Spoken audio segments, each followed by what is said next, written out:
ভাই কোন দিন না সিনেমাটি না দেখতে গিয়ে ভাই মোড়ে ফোড়ে থাকবো, মানে হল থেকে তারপরে তোমরা ডেড বডি মানে ডিসকভার করবে কী সব সিনেমা দেখছি ভাই।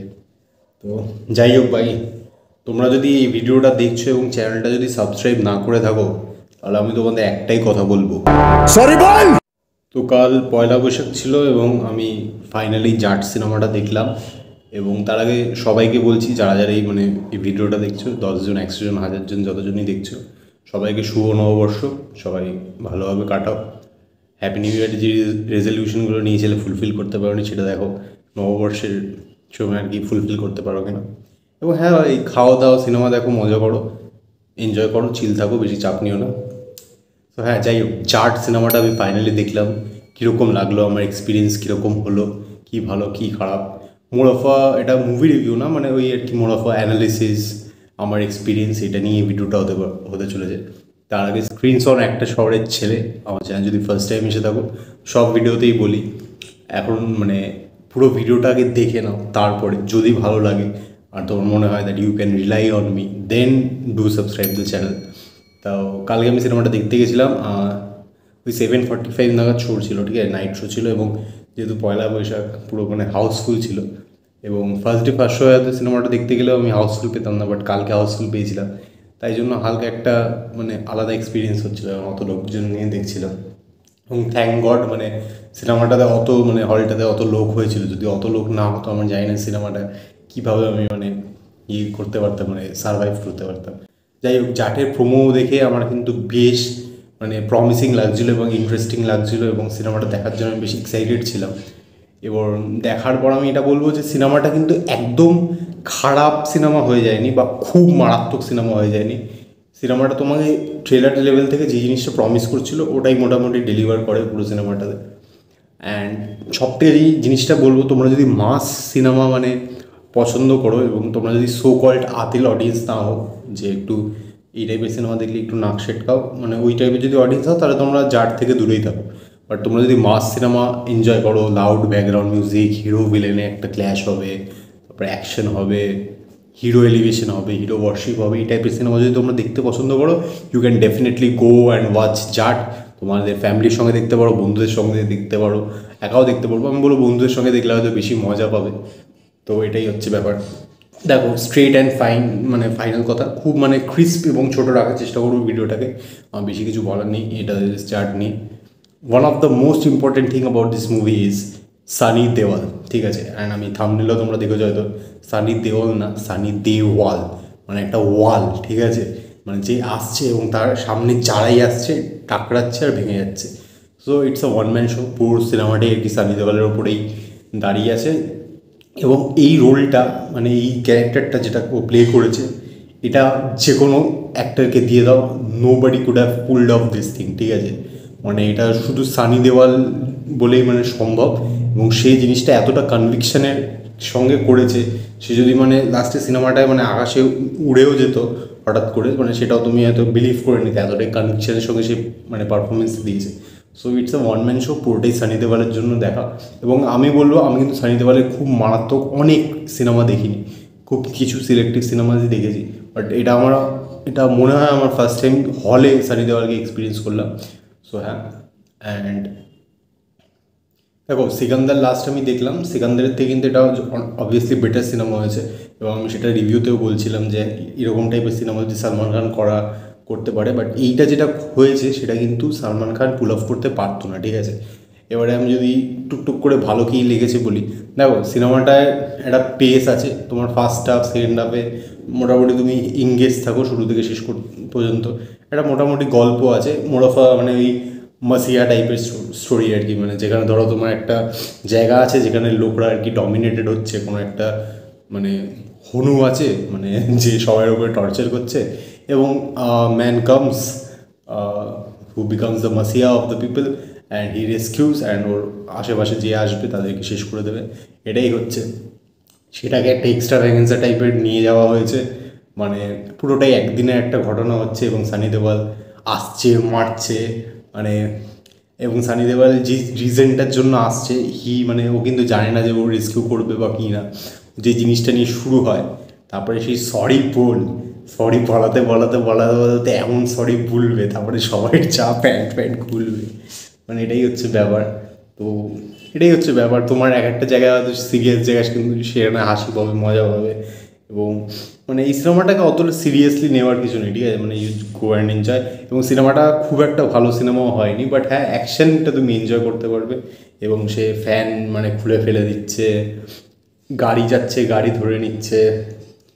সো হ্যাঁ ভাই এগুলোই আছে, মানে এটাই বলবো, মানে কী বলবো ভাই, আমি এটা কোনো ভিডিওটা করার জন্য কোনো স্ট্রাকচার খুঁজে পাচ্ছি না, ছ্যাপাচাট বলছে। আর বিজিএম এত লাউড বাজছিল, আমি ভাবছিলাম যে ভাই হলের থেকে বেরোনোর পর আমি আর এমনি শুনতে পারবো তো, আওয়াজটা বাজবে না কিছু। এবং এত অ্যাকশন দিয়েছে এবং এত এলিভেশন দিয়েছে, প্রথমে যখন অডিয়েন্স যারা ছিল তাদের মধ্যে প্রথমে এন্ট্রিতে বা ইয়েতে সানি দেওয়াল ইয়েতে ওরা সিটি মারছিল, ঠিক আছে, 5-10 মিনিট অবধি সিটি ফিটি পড়েছে। তারপরে জিনিসটা এত হয়েই যাচ্ছে, মানে ওরাও শান্ত হয়ে গেছিলো, আর কোনো সিটি ফিটি পড়েনি, ঠিক আছে। সো এটাই, রণদীপ হুডাকে একটা বেশ ভালো প্রেজেন্টেশন দেওয়া হয়েছে এবং সে তার নিজের জায়গায় ভালো করেছে। এবং যারা যারা অ্যাক্টার আছে অনেকে মানে আন্ডার ইউটিলাইজ, তাদেরকে মানে সেরকম ইয়ে হয়নি, যেমন জাগপতি বাবু এবং আমাদের শিবগামী, তাদেরকে ইউটিলাইজ করা হয়নি। জাগপতি বাবুর ক্যারেক্টারটা মানে পৌঁছাতেই পারলো না আর কি টাইমে, ঠিক আছে, যারা দেখেছো হয়তো বুঝতে পারছো। এবং হ্যাঁ ভাই মানে এটা পুরোটাই একটি ওয়ান ম্যান শো, ঠিক আছে, এটাই মানে খুবই হ্যাপাজেট হয়ে যাচ্ছে আর কি জিনিসটা। এবং 3টে ব্যাকগ্রাউন্ড মিউজিক প্রথমে ট্রেলার লেভেল থেকে যে 4টে থিমটা এসেছিলো ওটাতে বলা হচ্ছিলো মাস্টারের কপি। এবং মানে মাস্টার মানে এত পছন্দের একটা সিনেমা, ওটার পুরোই জেডি ইন্ট্রো থিমটা যেটা আছে ওটা পুরোটাই মানে ইয়ে করেছে। বাট ওটাকে যে মডিফিকেশন ভার্সনটা করেছে ওটা কিন্তু হলে শুনতে মানে ভালো লাগছিলো। এবং চার্ট থিমটা কিন্তু ওয়ার্ক করে গেছে, কপি হলো। এছাড়াও আমি দুটো আরও সিনেমার ব্যাকগ্রাউন্ড মিউজিকের মানে খুবই ছাপ পেয়েছি। একটা হচ্ছে ডাকু মহারাজের, মানে যার সিনেমাটা শুরু যখন হচ্ছিলো একটা থিম বাজছিল, সেটা পুরো ডাকু মহারাজের সিমিলার, ওই টানা টানা না এটা যেটা আছে না ডাকু মহারাজের, ওটার পুরো সিমিলার একটা থিম পেলাম। এবং আন্তিমের একটা যেটা ছিল না, কই তো আয়েগা তারা রা রা, ওইটা একটা সেকেন্ড হাফে অ্যাকশন আছে, ওই পুরো জিনিসটা আর কি ছাপা। এবং হ্যাঁ, তো এই চাপাচাপি জিনিসগুলো আছে। এবং তুমি এই সিনেমাটা থেকে নতুন কিছুই পাবে না, নতুনত্ব কিছুই নেই, বাট যেটা পাবে তুমি মজা পাবে, ঠিক আছে। এবং এই সিনেমাটা হয়তো একটা খুব ভালো সিনেমা হয়ে যেতে পারতো, এবং আমার মানে এক্সপেকটেশনও ছিল, বাট খুব ভালো একটা সিনেমা হয়ে যায়নি। বাট হ্যাঁ মানে যেহেতু সানি দেওয়াল আছে তুমি দেখে নিতে পারো। এবং কিছু কিছু জিনিস আছে, যেমন এখানে একটা ফেমিনিজমের একটা ভ্যালু অ্যাড করা হয়েছে, মানে অনেক স্ট্রং ফিমেল ক্যারেক্টার্স আছে, সেটাকে একটা স্ক্রিন প্লেতে প্রাধান্য দেওয়া হয়েছে। প্রচুর ভায়োলেন্স দেখানো হয়েছে, প্রচুর ব্রুটালিটি দেখানো হয়েছে। আমি জানি না এটা রেটেড পেলো না কেন, মানে জাস্ট মানে ক্যাজুয়ালি মানে ভাই মুন্ডু কেটে দিচ্ছে, ছুরি ঢুকিয়ে দিচ্ছে, মানে খুবই ইয়ে করছে, মানে খুবই দেখানো হয়েছে। মানে জানি না ভাই এটা রেটেড পাওয়া উচিত ছিল এবং সেন্সারে কাট করা উচিত ছিল, জানি না ভাই, মানে কথায় কথায় মুন্ডু উড়িয়েছে ভাই। মানে খেতে খেতে কেউ দেখো না ভাই, তোমাদের বমি ফমি হয়ে যেতে পারে, জাস্ট মুন্ডু উড়িয়ে দিচ্ছে ইয়েতে। এবং বিনীত কুমার সিংয়ে যে ক্যারেক্টারটা ছিল সে ওর নিজের মতো প্লে করেছে, তার খুব একটা বেশি স্কোপ ছিল না। মানে সানি দেওয়াল and is sorry ball and idli, এটা নিয়ে হচ্ছে পুরো গল্প। বাট ইমোশন সিনেমাটায় আমার কোনো কিছুই ওয়ার্ক করেনি, ঠিক আছে। মানে যে হিরো যে ফাইট করছে সেটার জন্য যে ইমোশনাল, তার জন্য অনেক কিছু দেখানো হয়েছে, অনেক ফ্ল্যাশব্যাক ইয়ে, বাট সেগুলো আমার জন্য খুব একটা ওয়ার্ক করেনি। এবং কোনো ইমোশনাল বিল্ড আপ নেই, তার জন্য কিন্তু প্রপার অনেক সিন রাখা হয়েছে, বাট সেগুলো ইয়ে হয়নি। ফার্স্ট হাফে না সিনেমাটা নিজেকে অতটা সিরিয়াসলি নিচ্ছিল না, মানে যাচ্ছিল মারছিল যাচ্ছিল যা পারছিল করছিল। বাট সেকেন্ড হাফে সিনেমাটা নিজেকে একটু সিরিয়াস নেওয়ার চেষ্টা করে, আর আমার মনে হয় তখন থেকে সিনেমাটা একটু পড়ে যায়।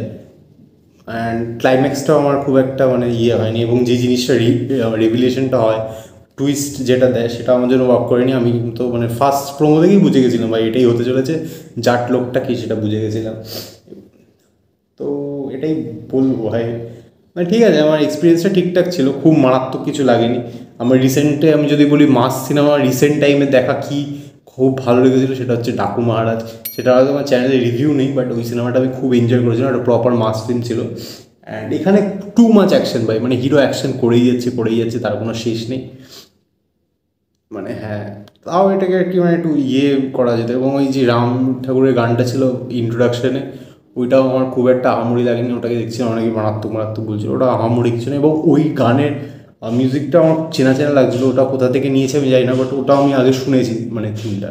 সো এখন এরকমভাবে মিউজিক আর কি অনেক জায়গা থেকে ঝেপেছে। মানে আমার এরা ভাই কোথায় কোনায় বসে আমি ইউটিউবে ভিডিও বানাচ্ছি, সেখানে একটা গানের রিয়াকশান করলে কপিরাইট মেরে ভিডিও ব্লক করে দিচ্ছে।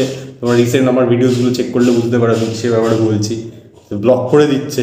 এবং এত বড় একটা সিনেমা ন্যাশনাল লেভেলে রিলিজ করছে, সেখানে মানে তোমাদের গানের মিউজিক মানে পুরো ঝেপে, এতগুলো গানের ঝেপে দিচ্ছে, সেখানে কোনো ওদের ইয়ে নেই।